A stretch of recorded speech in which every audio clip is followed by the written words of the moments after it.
Hey everybody, welcome back to the channel. This is Ray from Boost Your Biz. Today's topic, I've created a 6-step editing workflow process. So you've just taken photos at an event and you've come back ready for the post-production editing process. Let's get into it.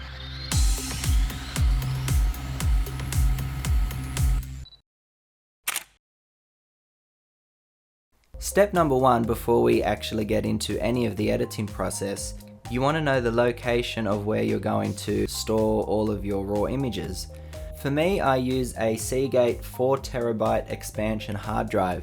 And the reason that I use this rather than putting all of the photos onto my actual computer is that all of those raw images are really large file sizes. So you're going to fill up all of your available computer space in no time. Using an external hard drive allows you to keep the space free on your computer, which will then help with the computer speed and not clog up any of its processing, resulting in long loading times.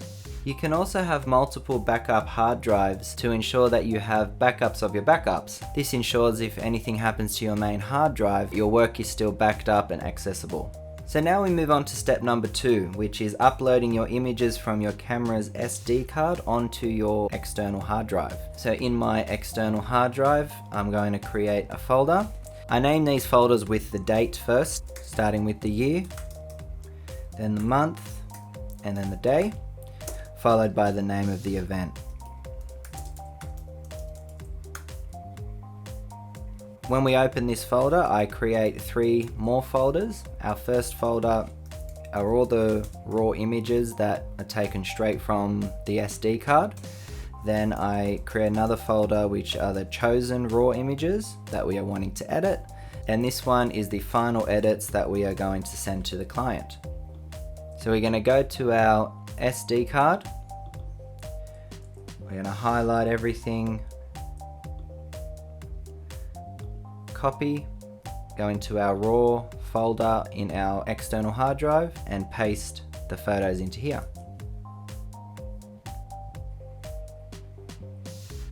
So once that's finished copying over, we move on to step number 3, which is working in Adobe Bridge.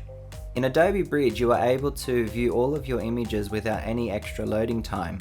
If you were to go through them one by one in the normal Mac preview, there would be some loading time to actually preview the image. Whereas in Adobe Bridge, you can go through them one by one and it's a quick preview with a decent quality for you to go through and choose all of your images. There are different programs that you can use for this process. However, being an Adobe user, I found this the most convenient for myself. So you want to go over to your hard drive and then you'll see at the bottom here all the folders are displayed.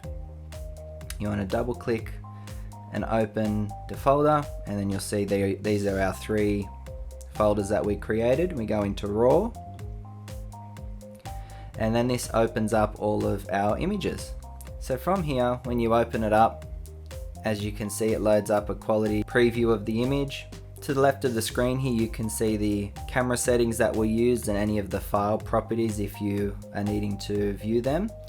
And then what I would do from here is go through and as you can see down the bottom here, there's a star rating that you can put on each image. So for me, I go through and pick the images by giving them either 5-star or 1-star, whatever works for you. For me, I'm just going through and picking the individual images that I want to further edit. So if you're doing the same thing, it won't matter which number you pick. So I will now go through all of the images and give the images that I want to choose for editing a star rating, and that will prepare us for the next step.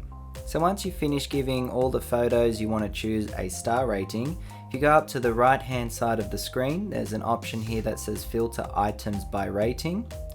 You click onto that and whichever number you gave, I gave them a 1-star, so I click show 1 or more stars.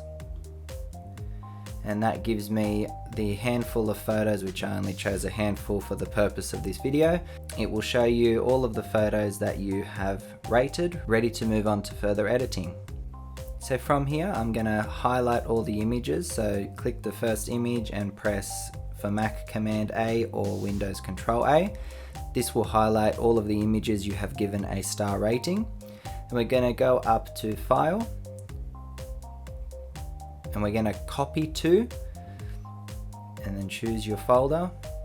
We're going to go into the folder we created in the chosen raw folder and click open.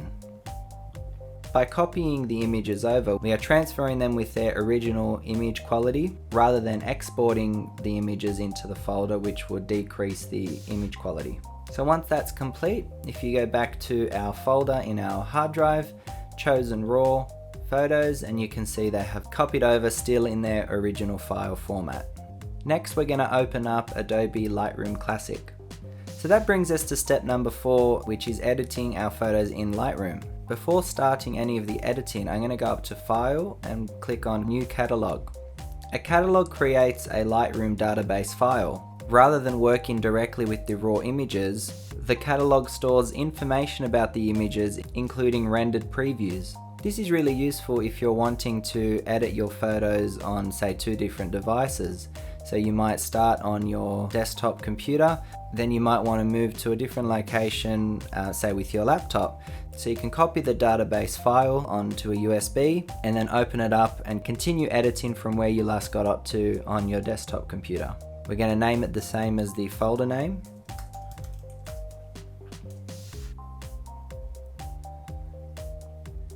Now that this has opened up our catalog, if you go back to our original folder and you go into the folder we just created, this here is our catalog file.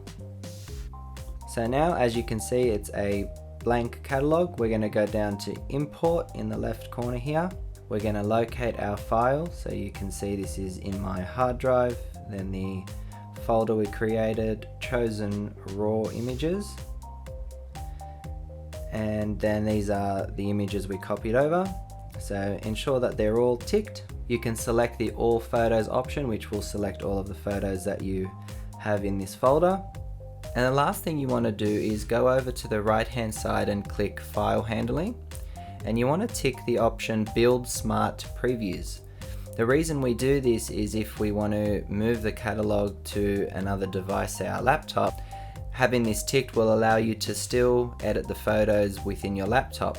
If this is not ticked, it'll come up with an error saying that your images cannot be found. Now we're going to go to the bottom right of the screen and click Import. You can now see that our catalog has the 7 photos that I imported.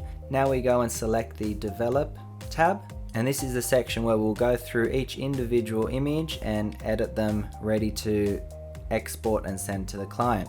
Once you've finished editing all of the images, that brings us to step number 5, which is exporting our images ready to be sent to the client. If we select all of our images, go up to File and Export, you'll be presented with these export settings. So it's pretty straightforward from here. We're going to ensure that we select the right folder. So we click on Choose, and we've got our folder here in our hard drive. So we got our raw, chosen raw, and final edits, which is where we're going to export all of these images. So we're going to click on that and select Choose. You can choose to rename them specifically, so rather than the image number, you can call it whatever the name of the event is if you like. And when you come to file settings, most likely your settings are going to be on 100% for the quality. We're going to move that to 60%. Now by doing this, it keeps the image quality pretty much exactly the same. However, it dramatically decreases the file size of the images. This is really helpful when we come to copy or upload our images, and it's going to make it very easy for the client to work with the images, be it copying them from one device to the next or just opening them and viewing them. Everything else you can keep the same for a basic export. And once you've completed all of that, we are going to click Export.